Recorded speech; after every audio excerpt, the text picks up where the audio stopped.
Hello, I'm the Eternal Newbie. The extra L is for let, as in let down. As in, when you have a player let you down by cheating, it's only going to escalate from there. Today's story is about a player who tried to get away with cheating, then decided to take things up a notch in character creation by making two separate characters into one. Let's get to it, shall we? Short story about a player who used to play at my wife's table in our home games. We kicked this player out of our group a couple of months ago for behavior that we thought was just a misunderstanding of 5e mechanics. Small math mistakes on his character sheet whenever we checked it, giving himself higher level abilities than he should because he thought multiclassing gets you benefits of both classes, right? Etc. That eventually scaled up to blatant full-on cheating, fudging gold amounts, giving himself equipment that he did not purchase, and attempting to lie to other party members after he failed the save on Zone of Truth. He was never at the same table as me, so aside from checking his sheet for my wife, I never really experienced his little cheats and advantages. What stood out to me most about this player wasn't what he did at the table, but when I tried to help him make a character for a different campaign. For context, my wife runs small series of one-shots every so often to try out different systems, different group dynamics, and let her creativity flow by working on something other than her massive 6-year-long multi-party campaign. This particular year, she wanted to try her hand at running Pathfinder 2nd Edition because the flavor of this mini-campaign was going to be very Far Cry-esque, and she wanted to have guns available. Because I love building character sheets and optimizing, my wife often relies on me to help build and check over other players' character sheets. So there was one day after a game that I approached this player and asked him, "Hey, do you have an idea for your Far Cry character yet? If you want, I can start researching ideas for how to build them." So this player says, "Is there any way to have a split personality in Pathfinder 2e? What? "I want my character to have a split personality, like when one of them has a certain set of abilities and the other has a different set." Okay. So this guy wants to play two different characters at the same time, each with a different skill set. Anyone want to take the bet that he'd be able to switch between them at will? No one? Yeah, I didn't think so. Personally, I think he's aiming a bit low here. If you want to go in with split personalities, go all in like with 6 personalities so he can have one for each attribute. Ooh, even better. 18 personalities so he can have one for each skill. That way he never has to let anyone else do anything and can totally be the hero of the party. I get wanting to be good, but as a wise DM told me once, weaknesses can actually be more fun to roleplay than strengths. For example, my monk Carrick rolled his stats and got a 6.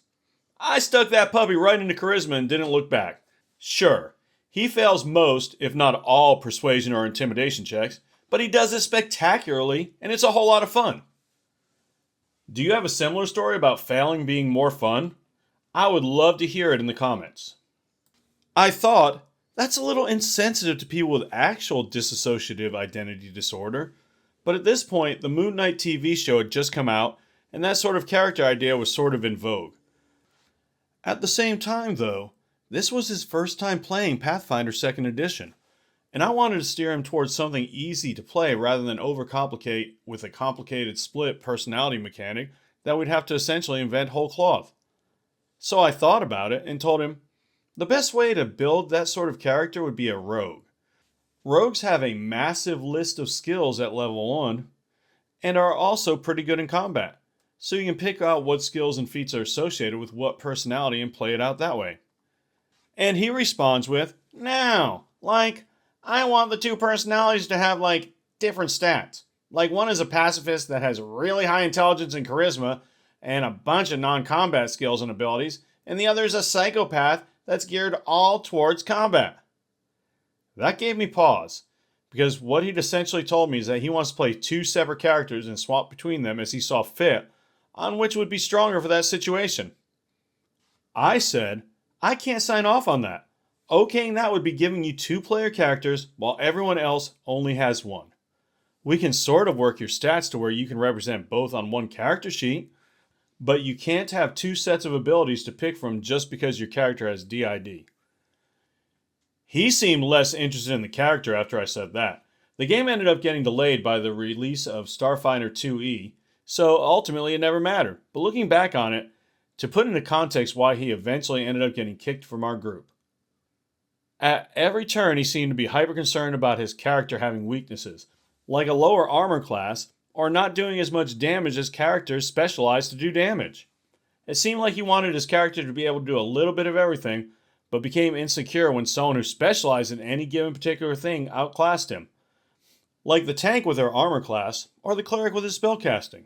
We found out later from another friend he played with that he had a history of blatant cheating in his home game, with the same warning signs and symptoms that we increasingly notice in our games with him. It's not even optimizing or munchkining. That I could empathize with. It was just wanting to be better than other players in the party and going through illegal methods to do it. I used to do a series of different player types, and if I remember correctly, there was the Me Too player, who had to be good at everything. I've never seen someone try to make 2 characters out of 1 to do it, so good on him for thinking outside the box. Personally, I would let him do it, with the understanding that the character that is in charge is random, or if I was feeling particularly evil, put it under DM control. Oh, you want to attack that orc who's rushing at you? Let's roll for personality first. Eventually, we'd get the pacifist in combat, and even better, the psychopath in a talking situation. Though I'm not sure anyone would notice the last one, and people think wild magic causes chaos. But enough from me, what do you think? I would love to hear your opinion in comment and or like form. In any case, thank you so much for watching and making it to the end. And as always, play your character. Don't let your character play you.